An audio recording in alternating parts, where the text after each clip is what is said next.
Hello, I'm Tara Brabazon and welcome to the Post 93. When good supervisors fail, or the 5 faces of supervision. Oh yes, so this particular post comes via request from 3 separate wonderful humans who I will ensure that they remain anonymous because the 3 of them are living in their own separate hells as they're trying to finish their thesis. But the stories have a similarity, and that is their supervisors were good. Their supervisors were cool for a year or 18 months, and in one case for 2 years. And then all of a sudden something happened. All of a sudden this solid, reasonable supervisor started to bully, started to gaslight, started to ignore, and started to undermine. What is going on? Well, actually, this is quite a common trope. This is quite a common narrative. And there are reasons why this is common, and there are reasons why something that is so common is so rarely talked about. And it is stemmed from the assumption that PhD supervision is one thing, that you are a PhD supervisor. Actually, there is no single mode of doctoral supervision. Doctoral supervision must change in response to the student, but also in response to where the student is in their candidature. Supervision is not one thing, it is many things.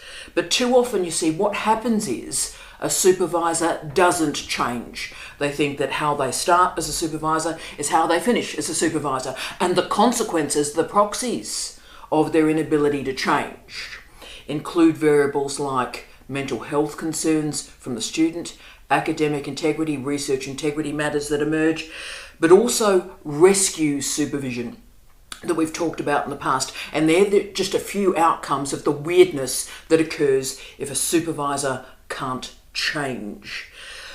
Why is there poor supervision? Well, I've always believed there are 3 reasons why supervision is poor. The first reason is that most academics hold no teaching qualifications of any kind.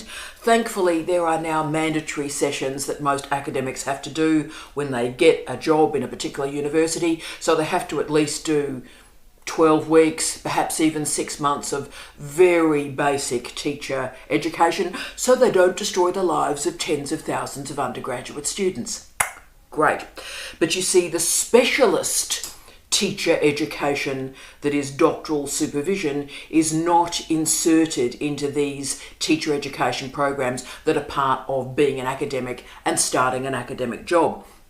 So because of that absence, it means that mandatory supervisory training has to be implemented if a staff member wants to start supervising. And look, it's about as popular as teeth extraction. Supervisors have to be dragged to this training, and I understand why. Often it's pretty poor and there's too much discussion of policies and procedures and governance rather than andragogy. So what we've got is supervisors without any educational qualifications, who don't know how to teach, who don't even have the most basic of theoretical tropes about backward mapping or assessment literacy. I could go on and on and on. And look, they may understand methodology and epistemology in their own research, but they don't understand how to teach it. And you see, the lack of teacher education qualifications results in a second problem in doctoral education. My personal favourite, as you know, this is the overgeneralisation of one data point. That is, when they did their PhD. Bless. Now, homology is the death knell in doctoral education because it's the repetition of the past in the present, And this past so often is filled with sexual harassment, sexual assault, bullying, research integrity breaches, academic integrity breaches. And sort of when we're living in the nostalgia, when I did my PhD, we're forgetting about what has actually changed. Now, most of you know I call out even the most senior people in the most public of environments when they summon the mantra, when I did my PhD. Girlfriend, we don't give a damn about when you did your PhD at the University of Sydney in 1997. We don't care. And if you think about it, what area of life would we generalise from a data point of one? And the answer is none. So why would this particular data point, when I did my PhD, why is that particular data point generalisable? So this means in doctoral education, we're perpetuating this assumption that a personal experience has value over professional and andragogical expertise. And of course, we're imposing this data set of one over a very different sociological cohort of students. And we need to note that our doctoral system, our university system, is very different today than even how it was before COVID, before the pandemic, let alone 10, 15, 20, 30 years ago. And remember, quite wonderfully, we're now in a situation where bullying, sexual assault, sexual harassment, research integrity breaches are being monitored closely. That is different. Okay, so that's the second problem we've got. There's a confusion of a singular expertise as being generalisable and of value. And the third problem that happens in doctoral education is a confusion of form and content. This is a biggie. So there is an assumption that content or subject expertise is all that is required in doctoral supervision. So I have expertise in vacuum science, I have expertise in Virginia Woolf, and therefore because of that subject expertise, I can supervise in that field. But you see, all modes of education, from early childhood education right the way through to doctoral supervision, is a dance. It's a dance between form and content. Subject expertise is crucial. You're getting no argument from me at all. Subject expertise is crucial. But how that subject expertise is organised, categorised and configured for diverse audiences, including PhD students and PhD examiners, while also recognising the transformation of multimodal interfaces at this point, that is a complicated task. Sometimes it's called differentiated learning, and there's a good literature there, but it's a lot more than that. But you see, this assumption that subject expertise is enough without attendant attention to form or context is also the font of supervisory failure.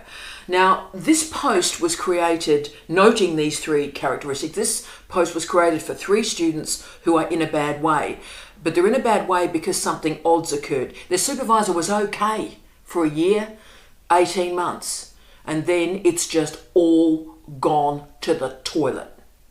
Why? Suddenly the supervisor became difficult to work for, it became a frightening environment, and the supervisor didn't know what they were doing, the student didn't know what they were doing, and the supervisor would offer no meaningful advice about moving forward to get to completion, which is the reason you are doing a PhD. So, okay, I've given you the foundation, the 3 reasons why these sorts of problems emerge. But in the post this week, I've developed a brand new model to think about supervision. I am writing this up as a refereed article, but I wanted to bring it into the post so you can get the absolute cutting edge research about what is happening in doctoral supervisory modelling.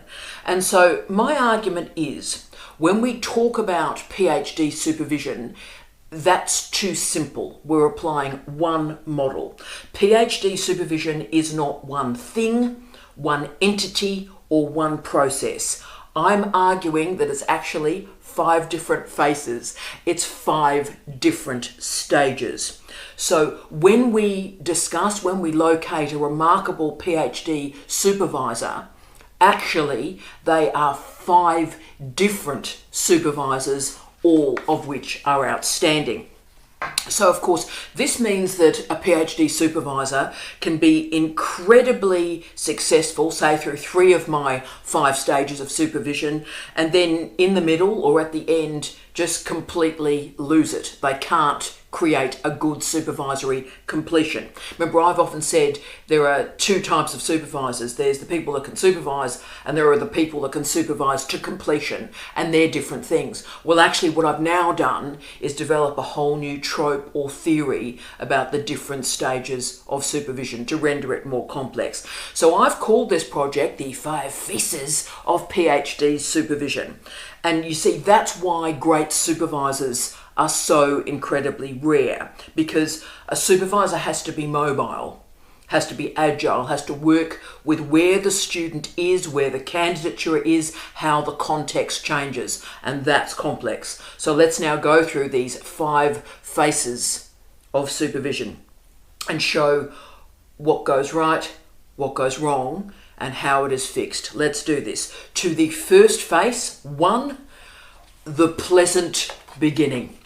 Now, the beginning of doctoral education is always a pleasant experience because a student is enrolled in a program, they're motivated, they're excited, they're thrilled, they've worked hard to get to a PhD program and they're there. So the student is up for it. Great. Now, the student and the supervisor at this early stage share the gift of discovery. It's a new project, beginnings are easy, motivation is high.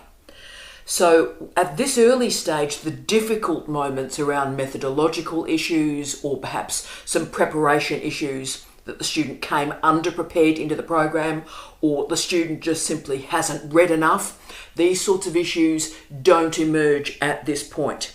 And also, can I say, and this is key and this is different, mediocre supervisors are protected at this early stage because most universities these days have a scaffolding, a program for the student to undertake in the first 3 to 6 months, even to a year. So this is an induction program, an orientation program, a professional development program moving through the first year. So you see, the lack of ability of a supervisor is masked by these wider institutional programs. The supervisor in this first phase is protected from their own weaknesses, from their own incompetencies, because not much is required because wider institutional support is really useful at this time. And of course, the student is motivated, but also the student doesn't know what they don't know. So therefore they don't realise what their supervisor can't or won't do. So that's the first phase, all going well. Let's move to the second phase of supervision. Preparing the confirmation of candidature and managing the critiques from it. The confirmation of candidature in a lot of systems around the world, it may be called something else, but the confirmation of candidature occurs at the end of the first year. Now, this is serious. This is a very, very serious moment in a candidature. I have often described it as the deal breaker milestone. So while in the first year, students and supervisors can float about in sort of excitement and motivation and, oh, isn't this great? We're having a great time. Suddenly, the confirmation of candidature arrives and it's serious. So at the COC stage, a student must show clear methodology, a good theoretical arc, a good solid literature review, and start to build up a SOC, a significant original contribution to knowledge. So there are pretty profound and clear requirements of the confirmation of candidature. And assessors come to this, outside assessors, outside of the supervisory team, and they come to the project and they're assessing 2 things. Is the project viable? And can this researcher do this research? That's what we're assessing. Now, a lot can go wrong at this point, and external assessors are not only evaluating the project, they're evaluating the student, and they're evaluating the student and supervisor relationship. Is this working? So this is the first moment where the bubble can and often does burst, because assessors are going to confirm there are errors in research design, whole chunks of literature are being ignored, and what theoretically is going on with this thesis. So, how a supervisor manages these independent assessments is the first crack in the benevolent supervisory face. Now, obviously, one way to avoid this crack appearing and to delay any problems that may occur is for the supervisor to use internal assessors that are mates of them. So I've often called this the star chamber, and I've seen it in the sciences, I've seen it in the creative arts, where there's 3 or 4 people that sort of team up, they're the tag team, and there are the inverted commas independent assessors for each other's PhD students. Absolute disaster, because this way of organising a confirmation of candidature is unbelievably dangerous, because critiques are not located early in the project. So warnings, challenges, alternative ways of thinking are not presented to the student or to the supervisor. And that is the first warning we have, by the way, that this is what I describe as a brittle supervisor. The inability to address robust critiques andragogically, but robust critiques in the content. And the welcoming of this independent feedback, because you see, if you get feedback early on that says, oh, think about these things, and you embed it, that saves the examiners finding it 2 years later. So robust assessors at this stage are a blessing for the project, right? But an early crack of supervisory failure emerges at this point. Now, what we often find when a supervisor is brittle and is not engaging with the assessors or the feedback is one of those assessors magically becomes an associate supervisor. That's actually not a problem. That's a good thing. And often that associate supervisor at the COC stage ends up becoming the principal supervisor by the end of the project. So the supervisor at this stage may not care enough to create a robust COC program. This is an assessment, and you've got to have independent assessors who are offering their expertise to help the student. Now, the supervisor may not have the ability to create an important and carefully constructed COC document. That's a problem that emerges, or they may be unwilling to take on and address the assessment from those assessors. So they go, oh, those people don't know what they're talking about, we'll ignore them. All of that is a disaster. Let's move to the third phase of PhD supervision, and that is the mid-candidature muddy marathon. Right, now we're getting really serious. We're right in the middle of the candidature. And when students are in what I describe as the muddy middle, they lose all motivation. The student can't see the end of the process. There's no light at the end of the tunnel. They're just stuck. And at this point, attrition is high. Students just leaving, I'm out. But you also see intermissions or suspensions being very high at this point. You also start to see the formal process or proceedings emerge in terms of disciplinary proceedings. So the student is just disconnected, supervisor's just disconnected, and the university has to now clean this up and end the candidature. So this is a terrible period to be a PhD student. And yes, a huge chunk of enrolments end right here. So when I used to run as dean, mid candidature seminars. So for the students that were about 18 months in, with 18 months to go, we would run sort of a day-long seminar to sort of help them get on their way. And it was an absolutely horrific day. It was brutalising. It became like an Oprah Winfrey therapy session. Students would be around, like sitting in a circle and crying and horrified and disgusted and angry. It was volatile. It was frightening. It was also devastating. Now, there are many causes of that anger and that rage and that despair. And one of them is that students just simply can't remember why they enrolled in this degree. And their supervisor is either missing in action, focused only on the papers that you're writing for them, so the co-authored papers, right? They're very focused on that. They're not bothered terribly with your progress. They're about to leave the institution, or indeed they've been restructured out of the organisation. So if you have a supervisor that is only interested in the papers that you're writing for them because they're getting a co-authorship on it, then what happens at this point is, and you wonder why I'm so critical of the PhD by publication, is because I see what happens in this midpoint. And yes, you've written 3 articles at this point. 3, okay, fine. The trouble is, these are incremental studies. And you're starting to lose how they fit together, right? What is the SOC? What is the significant original contribution to knowledge? At the moment, you've got 3 strands that are in an article. How do they link together?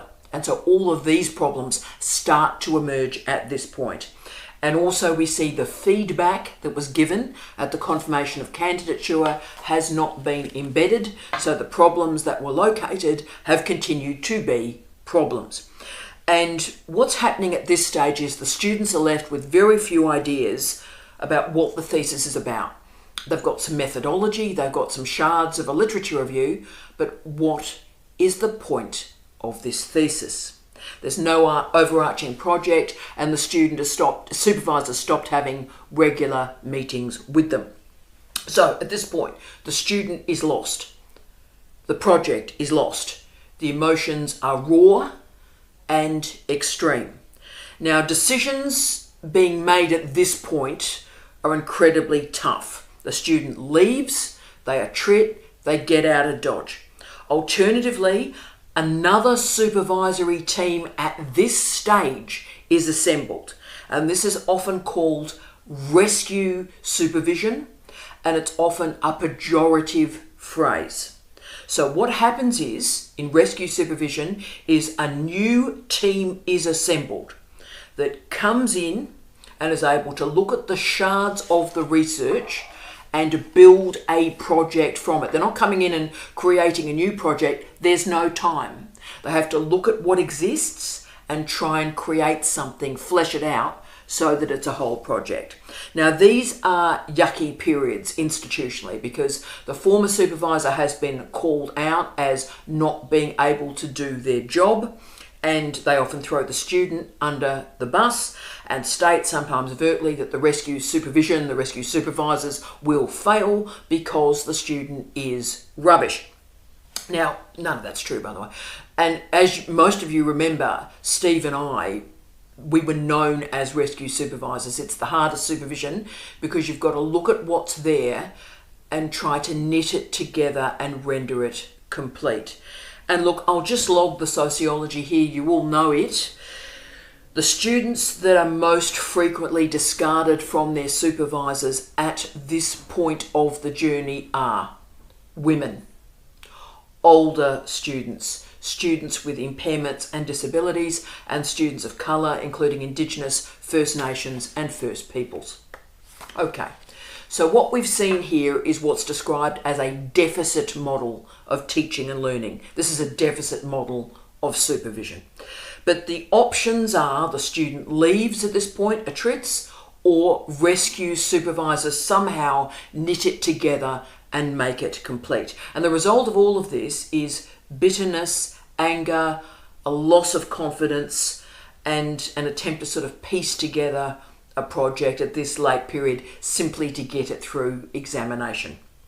Let's go to our 4th supervisory face. The last 4 months. The last 4 months of a candidature are a living hell. Hell for the student and hell for the supervisor. You see, for the supervisor, we have to spend in those final 4 months 20 to 30 hours every week on one student. So all our other work exists, and we've got to give at least 20 hours to one student each week to get them through. And of course, very, very few supervisors these days are prepared to do that. And this is where a good or a solid supervisor can turn on a dime and suddenly ignore the student or stop doing all reading on the thesis. So a supervisor that's been fine all the way through suddenly can no longer be contacted and has stopped reading all work. And suddenly, of course, this supervisor becomes what I describe as technically Satan, supervisory Satan. So they're avoiding you, they don't do the paperwork, they're hiding in the corridor, it's a nightmare. Now, what's interesting, what's changed in the context around supervisory Satans was best described by one of my dear friends, Queen Elle. You're wonderful. Queen Elle diagnosed this pretty carefully because this happened to her. This was her supervisory experience. And she described this as the consequences of the neoliberal university and neoliberal PhD supervision. And what she described was an outsourcing of supervision. Brilliant. An outsourcing of supervision at this late stage. So supervisors, instead of reading their students' work, outsource it to editors. Now, team, this is new. This is very new. I've supervised hundreds of students to completion, and not one of my students has used an editor. Now, there are many reasons for that. The first is I want examiners to assess the students' work, form and content. I don't want them to assess an editor's work. I want them to assess my students' work, right? And that's important to me. That's about research integrity and academic integrity for me. But supervisors in the neoliberal university have now decided to outsource this editorial work. So if you think about it, the other way to think about it is taxpayers are paying again for somebody who's not the supervisor to do the line editing on the work. Okay. Now, I have multiple problems with this, but one of the key problems I have, and it's an important one, is that our students, our students are not learning how to line edit. Students need to learn how to edit their own work. Now, as you can see by the state of me, I am currently proofreading 2 of my books. I'm tired, emotional, I'm 320 years old, but you see, the buck stops with me. I can't offload that function to anybody else. It's my work. But you see, PhD coaching is also exploding at this point, right? So all of a sudden, the supervisor sort of is leaving the building like Las Vegas Elvis, and a student is independently paying a PhD coach to sort this out. Now, I've got lots of views on this, but let me just state, I'm studying the PhD coaching stuff at the moment. I won't say monitoring, although I am monitoring. I'm monitoring the very interesting Goffman-esque front stage that's been constructed by these PhD coaches on LinkedIn. And once more, we have people that basically have got a data set of one, their own PhD, and they've now decided that they're experts and PhD coaches that can come in and try and help these students at this dreadful last stage. None of this is any good at all. But of course, PhD coaching exists because the supervisor has neglected the student. And really, the other way to say this is the supervisor knows enough to know that they're not prepared to do the hard yakka in these final 4 months. So the consequences of all of this on the student, the tired student at the end, is disastrous. The student doesn't learn how to supervise in these last few stages. So their data point of one, their data set of one is incomplete because they don't know how to supervise at the end because they haven't been supervised at the end. And they also don't learn the key skill about line editing their own work, and that will have long-term consequences for the rest of their lives. And this is why, by the way, I implemented my 10 drafts to completion methodology. I did it for myself and for my students so that we knew where we started, we knew where we finished, we had a methodology. But I also then proliferated this to help students and supervisors work out what to do in these final 10, 12 weeks. So if supervisors don't know what they don't know, they can simply grab this template and impose it over the final 3 months and get the student through in that way. And that's a shared process, it gets the students through in a definitive time. Now the problem is, of course, what's been happening since this methodology went out into the world is that supervisors aren't prepared to do this work, so students are taking this 10 drafts to completion methodology and they're doing it themselves. Astonishing. It's a tragedy, but it's better than nothing. At least they can lean on a methodology and get the thesis through. But there is incredibly tough work to do at this stage, and if a supervisor is not prepared to do it, incredible stress lands on a student. And look, I'll tell you one story from a great friend of mine who did his thesis completely on his own. His supervisor just never really showed up through the whole process. And right at the end, she was called out on her absence and neglect because she couldn't sign off the final document most of us have to sign off, which is, I have read the final draft in full and take responsibility for the outcome. She was not prepared to sign that because she hadn't read the thesis. So other people had to read it and sign it off for her. But then, while this thesis was under examination, the supervisor wrote a long and offensive email to this student, which I have seen, not apologising at all at any point, but continuing the cycle of abuse and bullying and gaslighting, and of course used the immortal line to this wonderful young man, "You're not as good as you think you are." Okay, wow.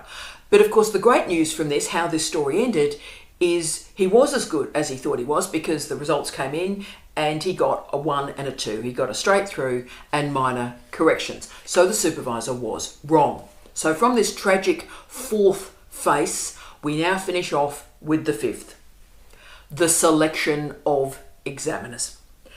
The most important task for a supervisor is the selection of examiners. Let me state that again.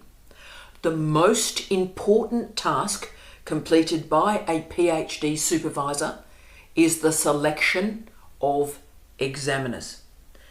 Now, any random can dial a mate, disrespect the examination process, disrespect international standards of governance. If that's who you are, good luck, and I tell you what, you're being found out. So as we've talked about in the past, the process of sort of dialing a mate, I'll dial a mate to examine my student, can actually blow up in the face of the supervisor, because while the supervisor might think that that person is a mate, actually they've hated them for about 35 years and are then using the student as a pawn in the game to finally be able to attack back this supervisor. Now, that's happened a lot too. I've been in as an external examiner in those situations and seen it happen before my eyes. So instead, the whole point of this process is to assess and to select an examiner who is independent. No conflicts of interest, none. No connections through co-authorship or being on a grant together. An independent person who is an expert who can assess the thesis and assess it in terms of rigour and international standards in the discipline. So selecting 2 or 3 people with these characteristics is very difficult. It takes me 2 or 3 months to find and select examiners. I'm looking for international research, someone who's intensely research active, understanding the sociology of examination, the scholarship of supervision. I love it if they've also written some andragogy as well. But I also try and think about an examiner who is going to be useful for the student, not today, not this year, but for the next 20 years. Somebody who can be at that guide on the side through their academic career as well. That's what I'm looking for. So when we talk about the sociology of examination, there's a whole series of key principles and theories that emerge. But remember too, where I start is the most difficult examiners in the world are from Australia and Aotearoa, New Zealand. The most difficult examiners in the world are early career researchers. And when I say difficult, that doesn't mean the best. That actually means people that have disconnected from the best. They think they're being difficult, but they've got no understanding about what international standards actually are. And there are reasons why Australians and Aotearoa New Zealand scholars are like this. One is that they examine very few theses. So in terms of the bulk of examining theses from around the world, they don't. Australian and New Zealand examiners tend to examine Australian and New Zealand theses, right? So they're not examining theses beyond what I describe as the antipodal bubble. And the other problem with these two nations is both came to the oral examination situation very late. And the one thing about oral examinations, and I'm happy to do a gig on this, but the one thing about oral examinations is an early career researcher gets some, if you will, on-the-job training when they're in a viva. So when they're in an oral exam, if an early career researcher comes and goes, "Ugh," then somebody else who's also the examiner can go, girlfriend, calm the farm. Girlfriend, calm the farm. What you're saying there is not actually within the wheelhouse of how we examine. So they get organised and they get some on-the-job training. Now in Australia and New Zealand, because oral examinations didn't happen, that on-the-job training did not occur. Now, similar principles are in place for early career academics. They got a data set of one, and of course their own PhD was absolutely bloody magnificent. Their PhD was the best PhD that's ever been submitted at their university. Right. So you can see what happens. Because you haven't read hundreds of theses, you assume that your thesis is the best, and any thesis that you're examining must be worse than your own. That's the other consequence of the data set of one. So this craziness I've seen in Australia and Aotearoa New Zealand, less so in the United Kingdom because they can't get away with it the same way, but people have tried, for example, to select a former PhD supervisor as an examiner, a former student as an examiner, select an examiner who is co-authored with the supervisor, indeed co-authored with the student, selecting an examiner who is a participant on a grant. All of these things have been attempted, right? And the justifications for this sort of rubbish in the selection of an examiner are often very funny. And I'll just give you the funniest answer I ever got when I was calling out a supervisor who had basically picked two mates. Can't even be clearer than that. Two mates to be an examiner. And this guy replied, quote, there are 3 experts in this field in the world. I'm one of them and I'm friends with the other 2. End of quote. And what was this field being discussed? Was it chalk chemistry on Beachy Head and East Sussex? No.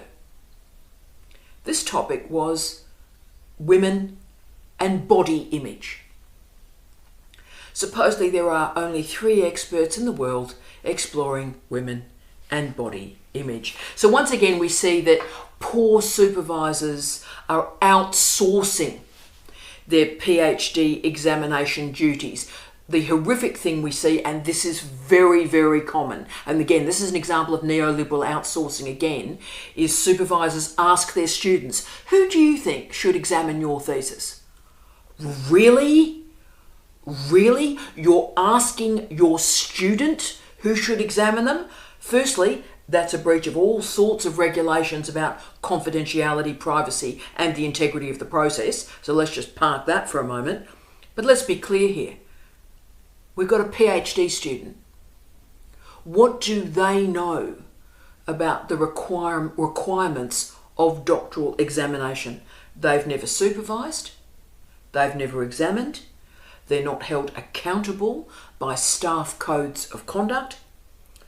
Why would you ask somebody who has never supervised and never examined their opinion on who should be a PhD examiner? Therefore, if supervisors don't understand what they're looking for in PhD examiners, it can be incredibly dangerous and destructive to their higher degree students. And this costs students months of their lives. I'll give you an example. So if you know what you're doing as a supervisor and you pick ethical international examiners, it can go through, the thesis can go through with a 1 or a 2 or a 3. That is straight through, minor corrections, major corrections, great, fantastic.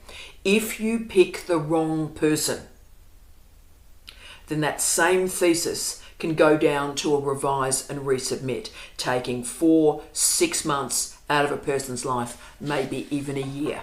That's how serious this selection protocol is. So look, I hope the post today has given you those 5 hot spots that exist for students in doctoral education.